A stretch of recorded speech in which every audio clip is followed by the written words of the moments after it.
Hi. So today I thought I'd talk about something maybe a little bit controversial. It's about AI in plugins.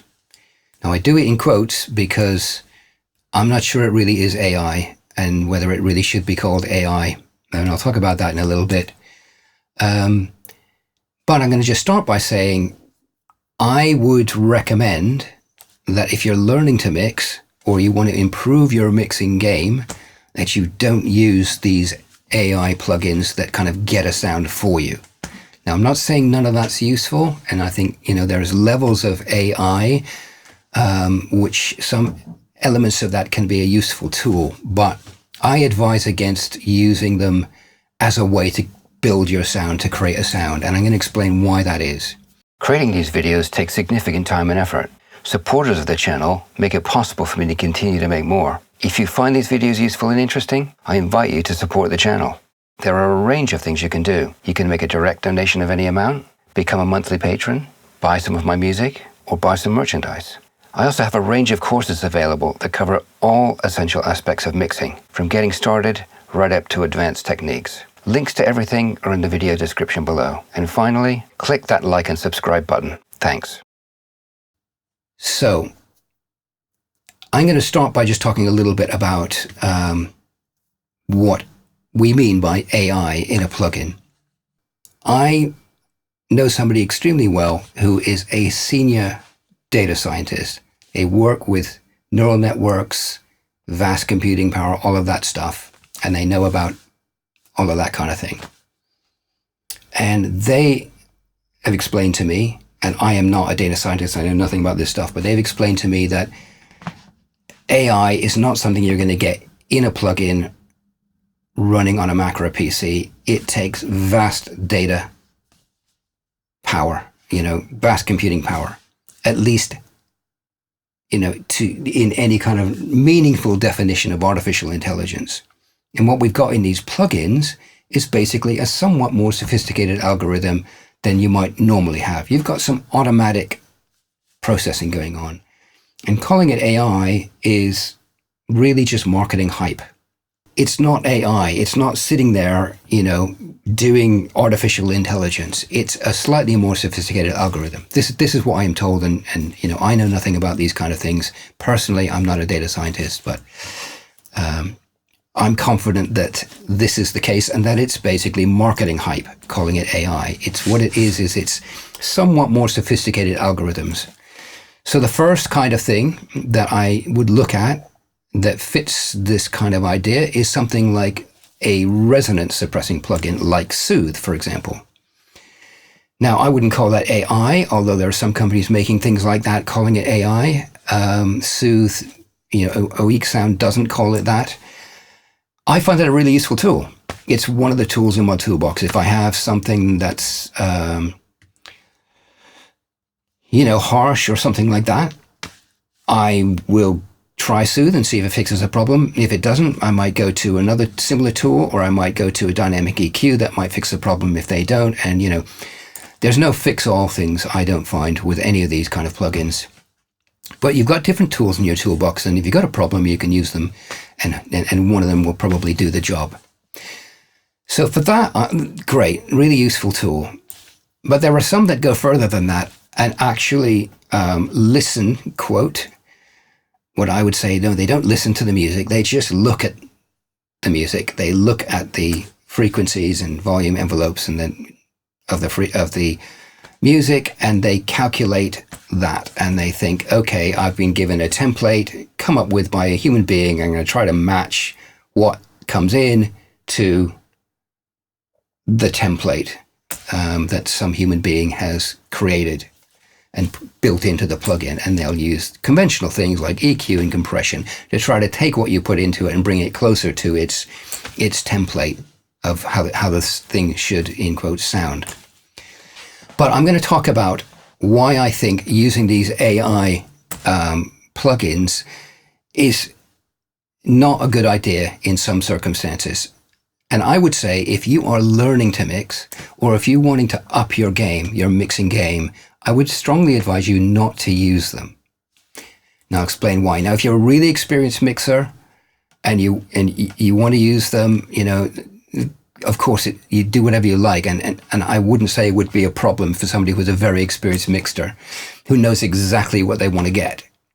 And there are some people that use some very great mixers that I know of that use some very interesting and oblique strategies to mix creatively. And, I can imagine you might want to use them in that context, and it would be a completely legitimate and very useful tool in that context. But let's just put those somewhat more esoteric things to one side and think about normal everyday mixing and most mix engineers. I don't use them. And I'll tell you why I don't use them. Then I'll explain why I think if you're learning or wanting to up your game that you shouldn't use them. So, or at least, use them with extreme caution, let's put it this way.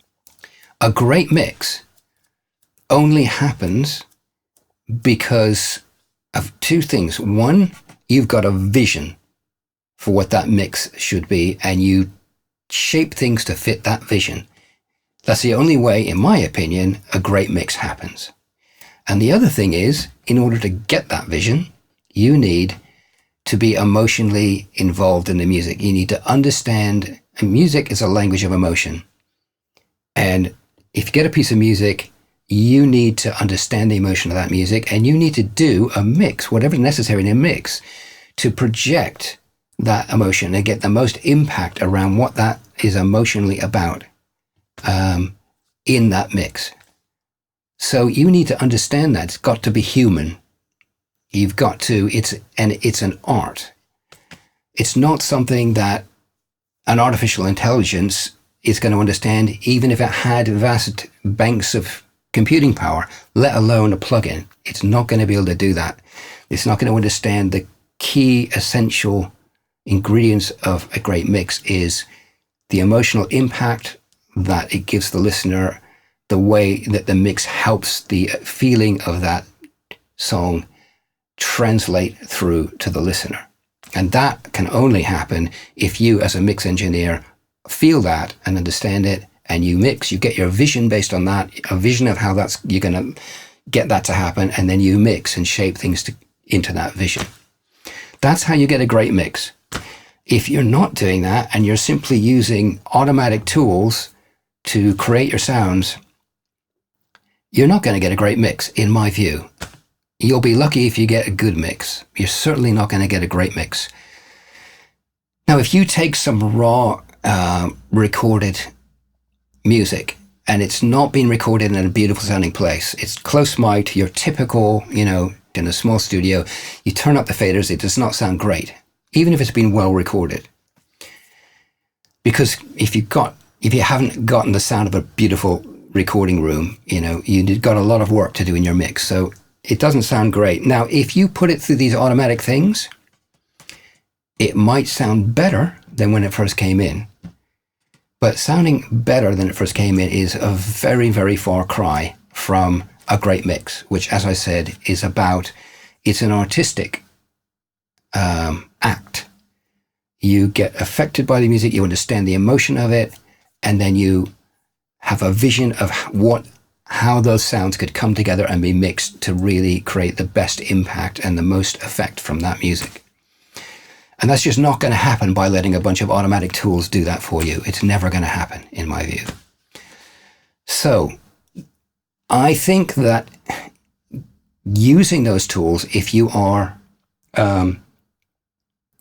learning or trying to up your game, is going to really get in your way. It's going to hold you back. And now I'll explain an example of why that is. If I use one of those tools and I say, I want a better bass sound or drum sound, whatever, and I put a better snare sound or something, and I put the tool on and I select the thing and I think, okay, that's improved it a bit, but it's not exactly what I want it to be. And here's the key. I know exactly how I want it to be in the context of this song and what's going to make this song really speak, really, really work, have the best impact. I know how I want that snare to sound, or that bass to sound, or whatever, or the vocal, or the sax, or whatever it might be. And the chances of this algorithm getting it right are slim, because it has no idea about this vision or this overall picture. So it's not going to get it right. It might improve it slightly, and I'll think, okay, maybe that's got a little bit better, but I'm going to have to switch off this and move that and change this EQ to get it to where I really want it to be. And I've tried these plugins and I know what they're like, but I find I can always get there quicker from scratch because I know exactly how to get there. I know exactly which EQ I need and exactly what moves I need to make. I know exactly what compressor I need. All of that, I can get there really quickly. By the time I've undone the stuff that the AI plugin has done that I don't want and move things around to what I do want, it takes longer to do that than it does to just do it from scratch. And so for me, I find it a waste of time for me. And I would suggest that if you're learning, you're not going to get those mixing chops unless you do it from scratch. You want to be able to get fast at doing that, and that can only come from practice. So if you're using these automatic tools, you're not going to be doing that practice. You're going to be accepting what the algorithm gives you and maybe tweaking it a bit. But working something up from scratch is a skill that not only allows you to build a mix quickly, but even if you did find the AI got you kind of halfway there, getting at the final distance is still the exact same mixing skills as building it from scratch. I personally don't think that if you need an automatic AI, whatever you want to call it, to get you partway there, that if you don't have the skills to get it to that point yourself, you're not going to have the skills to take it that final distance, because that is building mixing chops. It's practice, learning how to EQ, learning, how to compress and all of those skills. So I would say don't use them if you're learning. I would recommend that you don't use those. And if you're trying to improve your mixing chops, again, I would recommend that you don't use them and you make yourself do it from scratch, because you will build your mixing skills so much better. It's a discipline, it's a skill, it's like anything else, and you need to get good at it. You need to build those mixing muscles, or whatever you want to call them, and that can only come from practicing. And just as importantly, that vision is absolutely key, and those automatic things are not going to get you there. If you're learning or trying to improve your mixing skills, I really advise you not to use them. And also, the whole idea that AI can kind of help us mix, I feel, is a movement away from the core of what music is about, which is about emotion. It's about a human experience. It's about humans reacting to the world. That's what music, you can call it, you can define it however you want. For me, it's about a human being, an artist reacting to the world. It's got emotions. It's the language of emotion. As a mixer, you are trying to find a way to project that as best as it can be projected. And that means you understand that emotion and coming up with a vision for how you can shape those sounds to do that. And that's the key to it. And AI, in my view, is never going to get us there. And even if it did, what a terrible thing that would be, because it would take all the fun out of life, right? Life is about human beings reacting to life and sharing that and all that. Like, why else are we here, right? So the last thing we need is AI taking some of that away from that. I would say that's just my opinion. Part of the fun of mixing is the effort and the challenge and, finding a way and all of that kind of stuff and being wrapped up in the feeling of the music and all of that kind of stuff. And AI to me is very much kind of taken away from that. So that's my advice, just my opinion, but I'd be interested to know what you think in the comments.